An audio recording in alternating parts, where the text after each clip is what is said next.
Okay, so some people will get their medical, they'll get a swear-in, everything in one day. There will be other people who aren't so lucky, like this kid right here.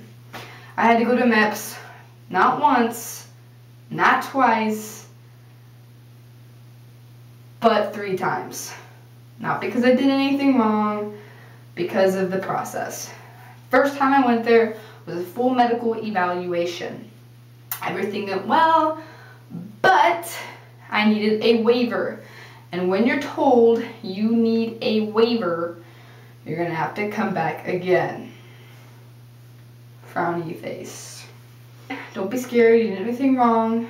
There's just something about you medically that needs a little signed paper saying that, oh, this is okay, you're good to go. It's an either yes or no. If it's a no, you can't join the military. If it's a yes, you get to continue.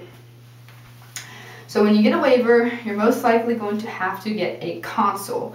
You're going to have to come back to MEPS another time. And when you go to MEPS, you will be given an address. You will take this shuttle with the other people who have to take consuls as well. And you're going to be driven somewhere around the city to wherever civilian doctor you have to see, whatever civilian psychiatrist you have to see to evaluate you and make sure that you are okie dokie. Make sure you have your cell phone on you because you're going to have to call the shuttle guy to come pick you back up. So make sure your battery is good. Consuls are very easy. It's kind of nerve-wracking because you're not in MEPS, you're alone in the city, and you're left alone with this doctor. You'll get through it, I promise. If you have any questions about consultations, let me know or send me a message. By the way, consultations, not everyone has to get them. That's just for some people, so don't worry about it if you don't know what it is. You've done your medical, you've done your pre-screening, you've done your ASVAB, you've gotten a decent score, a passing score and above, and now you're ready for the next step. And that is selecting your job. Now before you go to MEPS to select your job, have at least 5, not 3, 5 of your top MOSs. Because more than likely you're not going to get your one that you want. So be ready to have more than one, at least 5, your top 5 choices of what MOS you would like to pick. So you're going, after you talk to your liaison and say, hey, I'm here to select my job, and you follow your instructions, you wait a while, and when you're called in, you talk to a guidance counselor. And this guidance counselor is military personnel, so be respectful. Based off your results, he will pull up what you qualify for. He will ask you what you're interested in. Tell him your top choice first.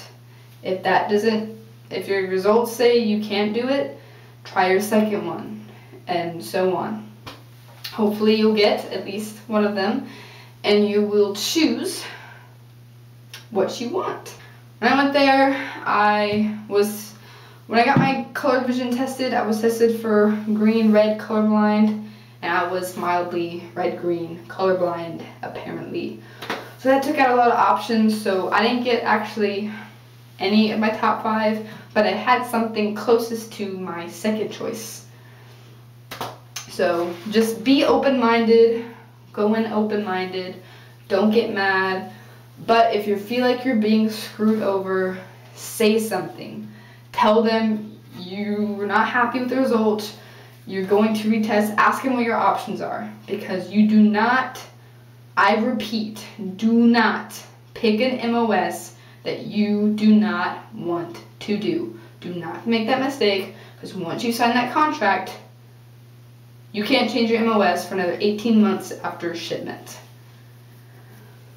Pick something that you're okay with maybe not super ecstatic about, but you're okay with. But if you do not want to pick that MOS, do not pick that MOS.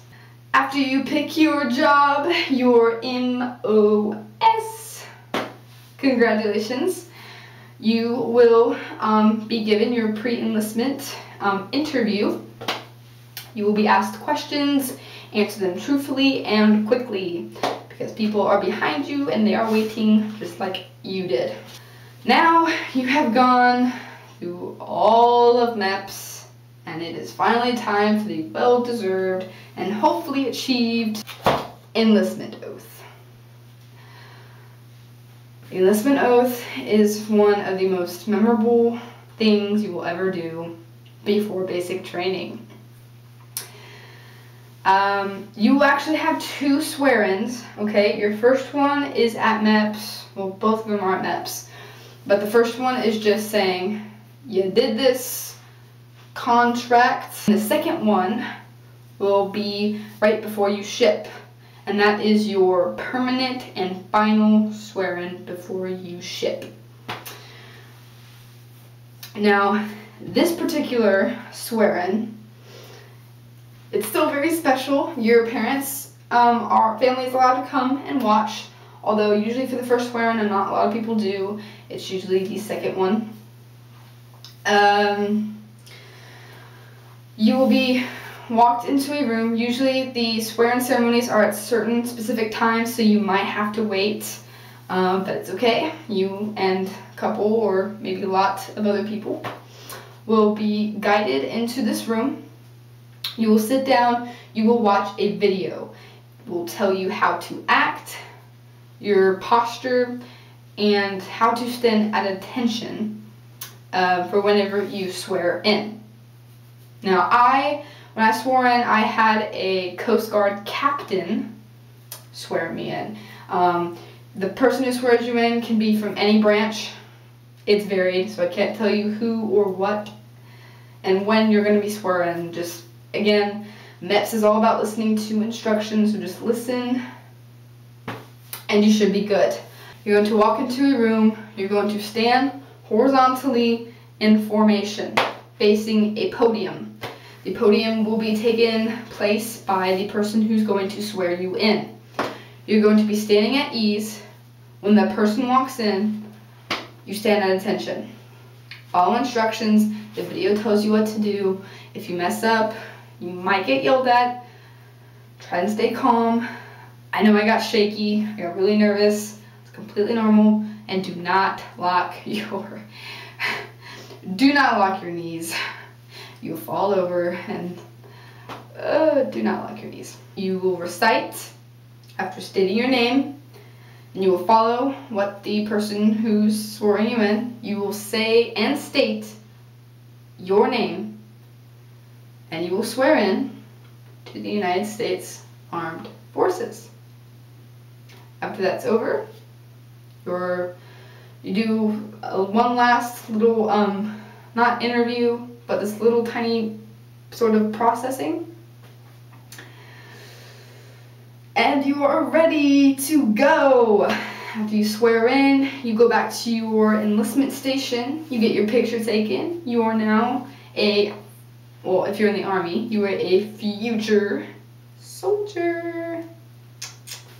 So that's my current status. Those of you who haven't watched my other videos, I am a future soldier. I've already gone through MEPS, already done all of that bullshit. Already gone through it all. So once you get through MEPS, awesome.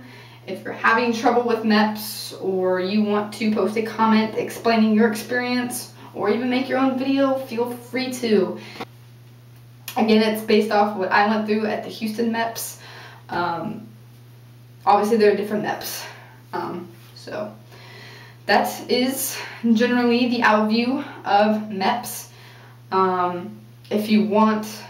If you have specific questions, let me know. Send me a comment, send me a message. I will answer that particular question or questions to the best of my ability. Good luck to all those who are going to MEPS. It's okay, get through it. blows, it sucks, and you're going to be tired when you get home. Alright guys, it's Freckled Soldier. I hope I helped, and I hope I went through everything about MEPS in a very general sense. Alright guys, this is Freckled Soldier. Hope you enjoyed the video. I will stay in touch. Peace.